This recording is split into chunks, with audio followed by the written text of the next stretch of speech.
Bienvenue tout le monde dans ce 11e jour de confinement, ce 11e booktube, où je vais vous présenter une autrice que j'ai lue quand j'étais ado, que vous connaissez peut-être, une autrice vietnamienne très engagée, qui a écrit beaucoup de romans et qui est très très connue en France, qui s'appelle Duong Tu Bong. Désolée pour la prononciation, je ne parle pas bien le vietnamien. Et moi je vais vous parler de ce roman-là, qui s'appelle Terre des Oublis, voilà, qui est absolument magnifique. C'est une autrice qui est née en 1947, qui est très très surveillée par les autorités vietnamiennes et qui a reçu un prix qui récompense, c'est le prix Oxfam, je crois, ou Novib, ouais, Oxfam Novib, en 2005, qui récompense les écrivains persécutés dans le monde à cause de leurs travaux et de leurs engagements et qui continuent malgré cela à persévérer dans leurs idéaux et dans les engagements politiques. Et elle, en fait, elle a vraiment une histoire hyper foisonnante, dure et très intéressante. Elle est assez inspirante. C'est une femme donc, qui est née au Vietnam, dans une famille, comme elle le qualifie elle-même, ni riche ni pauvre. Hein, donc elle n'était pas assez pauvre pour avoir de l'aide, pour avoir accès aux études supérieures. Mais au final, comme elle avait de très bons résultats scolaires, elle a eu la chance d'aller étudier à l'étranger. Et voilà. Et elle a été mariée de force quand elle avait une vingtaine d'années à un homme qui lui a mis en gros un fusil sous la gorge et qui lui a dit je t'aime, épouse-moi. Voilà, donc elle n'a pas trop eu le choix parce que son père était loin. On était dans une société très très traditionnelle que je vous décrirai ensuite parce que c'est ce qu'elle décrit en partie dans ses romans. Et en gros, elle dit que voilà, elle a été dans un état végétatif voilà, sous la coupe de cet homme-là et qu'elle a voulu demander le divorce après la naissance de 2 de ses enfants. Que son père l'en a dissuadé parce que c'est la honte et c'est salir l'honneur de la famille que de divorcer, voilà. Et bon bref, elle raconte ça avec beaucoup de façon très très passionnante quoi. Et après, elle s'est engagée, ayant une conscience politique déjà très ancrée, elle s'est engagée d'elle-même dans la guerre du Vietnam pour aller combattre en tant qu'animatrice culturelle. Donc en gros, elle faisait des spectacles, elle allait lire des trucs aux soldats du front pour les divertir. Et lors de ce passage à la guerre, du coup, elle voit les abus de comportement, le privilège des communistes, par exemple, qui disent de certains communistes qui disent défendre la liberté et la démocratie, alors en fait c'est des profiteurs. Enfin bon bref, elle va assister à une grosse désillusion dans son élan patriotique et qu'elle va dénoncer tout au long de sa vie et qui va lui valoir bien évidemment plein de problèmes avec les autorités vietnamiennes, notamment 8 mois d'emprisonnement en 1991. Voilà. Donc elle est éjectée du Parti communiste et elle n'est pas éditée dans son pays. C'est une des autrices vietnamiennes les plus éditées au monde, mais elle n'est pas éditée dans son propre pays. Et elle a été décorée en France en 1994 de la médaille de chevalier des arts et des lettres, et ça a fait un scandale au Vietnam parce que pour les autorités vietnamiennes c'est une honte, c'est la honte du pays quoi, alors qu'elle elle est admirée par beaucoup de citoyens et de citoyennes là-bas. Son grand roman, il s'appelle Au-delà des illusions, je ne l'ai pas lu, apparemment c'est une très belle histoire d'amour sous fond de guerre, de post-guerre du Vietnam, hein, c'est ça, le roman que je vais vous décrire c'est pareil. Hein. Terre des oublis, c'est un roman qui est très fort, qui m'avait beaucoup marqué dans mes jeunes années, que j'avais pris parce que l'histoire m'avait intriguée. Et c'est l'histoire d'une jeune femme dont le mari est mort au front, donc en pleine guerre du Vietnam, et elle vit dans un petit village extrêmement traditionnel, aux mœurs extrêmement archaïques. Et donc après avoir respecté sa période de deuil, qui est d'1 ou 2 ans je crois, elle rencontre quelqu'un, un riche propriétaire terrien qu'elle aime beaucoup, elle se remarie avec, ils font un enfant, bon voilà, tout va bien quoi. Sauf que, donc elle s'appelle Mien et son mari s'appelle Ohan. Et sauf que 14 ans plus tard, le fameux premier mari qu'on pensait décédé, qui revient juste de l'enfer, hein, parce que du coup ça va alterner entre les différents points de vue, et lui va raconter un peu tout le traumatisme de la guerre et tout ce qu'il a vécu. Et en fait il revient et tout traumatisé qu'il est, voilà, qui n'est plus que l'ombre de lui-même, on se rend compte très vite que ce qui l'a fait tenir et ce qui l'a fait se sortir de l'enfer, c'est la pensée qu'il allait revoir sa femme, donc c'est vraiment une pensée obsessionnelle et c'est le seul truc qui le tient en vie, sauf que il débarque et sa femme elle est mariée, elle a un enfant et elle veut plus de lui quoi.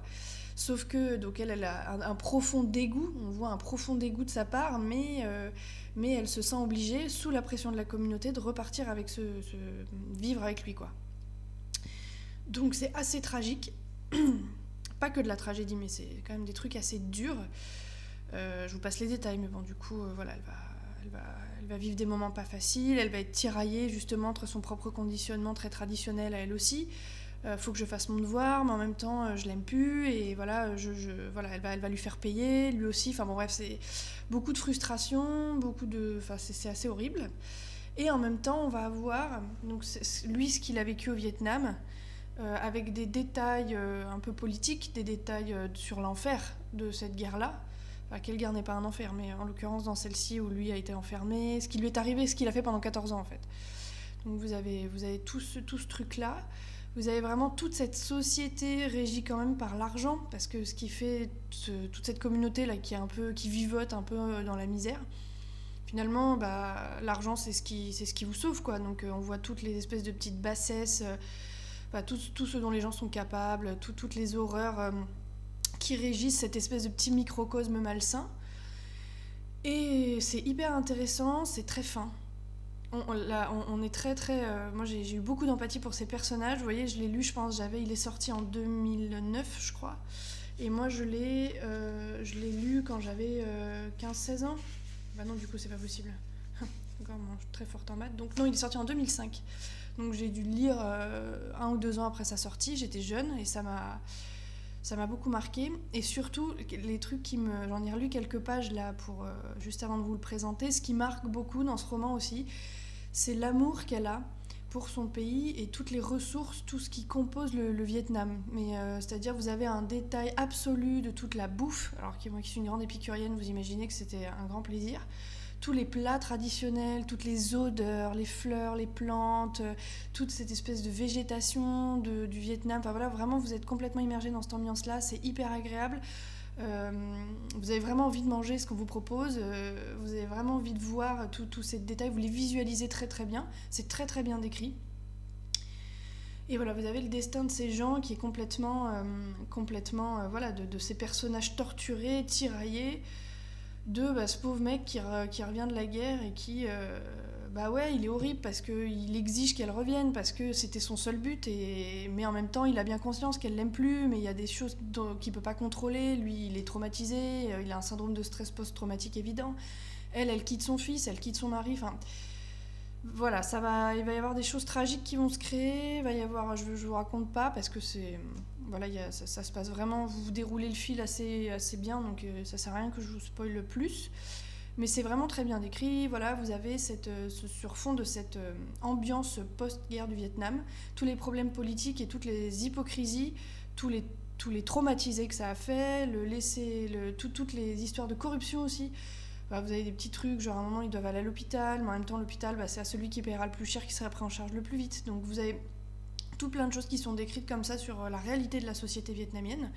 Donc effectivement, c'est sans filtre, hein, donc on n'est pas du tout étonné qu'elle se soit fait poursuivre, mais c'est vraiment plein d'espoir quand même, plein d'affection envers ces personnages. On voit qu'elle a beaucoup d'affection envers ceux qu'elle met en scène, il n'y a pas de jugement, tout est la conséquence de quelque chose.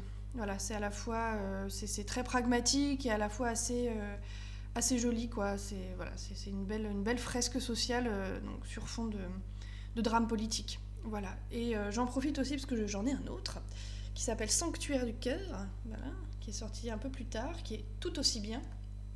C'est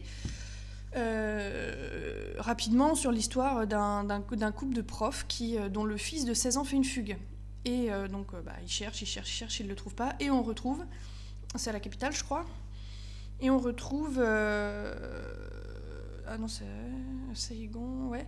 On le retrouve des années plus tard. Il est gigolo dans une maison close à Saigon. Voilà. Et comment ce gamin qui a fugué, pourquoi il a fugué et comment il en est arrivé à se retrouver dans les pires bas-fonds d'une grande ville. Et voilà, ce que pareil, toute une société vietnamienne qui est décrite en fond derrière et de façon très accessible. Voilà. Donc je vous le conseille encore une fois. J'espère aussi que vous allez bien, que votre confinement se passe bien. Voilà, n'hésitez pas à aller vous renseigner sur internet pour plus de détails. J'espère que ça vous aura donné envie et je vous dis à demain pour un nouveau BookTube. Au revoir.